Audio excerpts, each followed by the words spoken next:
Imagine a warrior so dedicated, so disciplined, that they live and die by a strict moral code. A warrior whose very name evokes images of flashing swords, unwavering loyalty, and an almost mythical sense of honor.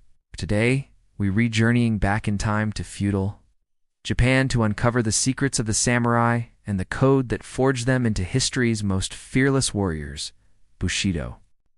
Bushido, or the way of the warrior, wasn't just a set of rules. It was a complete way of life. It was a philosophy that guided every action, every decision, from the battlefield to the tea ceremony. This code was an unwritten law, passed down through generations, shaping the heart and soul of the samurai class for centuries. So what were the core principles of Bushido? There are 7 key virtues. First is gi, or justice. Samurai had to have a strong sense of what was right and wrong, and the integrity to act on it. It wasn't about following orders blindly, but about upholding moral righteousness. Next is you, or courage. This wasn't just about bravery in battle. It was about heroic courage, the ability to do what is right, even when it's terrifying, even when you're the only one doing it. Then we have jin, which means compassion or benevolence. A true warrior was expected to be powerful, but also kind. They were to use their strength to help others, to show mercy, and to care for the weak.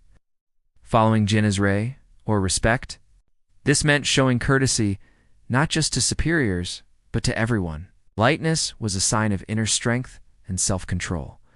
Every bow, every gesture, was a reflection of this virtue. The 5th virtue is makoto, or honesty. For a samurai, their word was their bond. When a samurai said they would do something, it was as good as done. Lying or breaking a promise was a deep personal dishonor.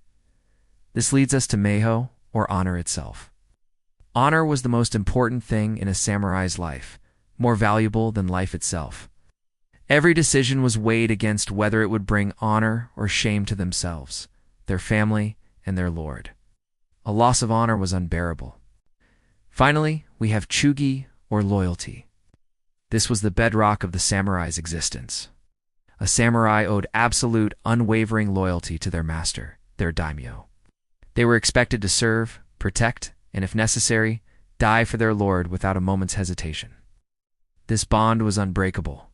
These 7 virtues, justice, courage, compassion, respect, honesty, honor, and loyalty, created a warrior class unlike any other.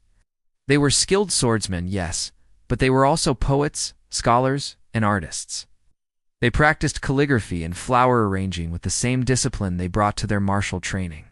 This balance was key to the samurai ideal, the warrior who was both strong and refined, fierce and gentle. Of course, the reality wasn't always as romantic as the ideal. Like any warrior class, there were conflicts, betrayals, and moments where the code was broken. But the philosophy of Bushido remained a powerful guiding star. The iconic symbol of the samurai, the katana, was more than just a weapon. It was considered the soul of the samurai. To draw it without reason was a grave offense, a violation of the very principles they swore to uphold. The age of the samurai officially ended in the late 19th century as Japan modernized. But the spirit of Bushido didn't just disappear. Its principles of discipline, respect, integrity, and perseverance are still deeply ingrained in modern Japanese culture, visible in everything from business ethics to martial arts. The way of the warrior teaches us that true strength isn't just about physical power, but about the power of character. It's a timeless lesson in living a life of purpose and honor. Thanks for joining me on this journey into the world of the samurai. If you enjoyed this, don't forget to like, subscribe, and hit that notification bell for more dives into history. Until next time, stay curious.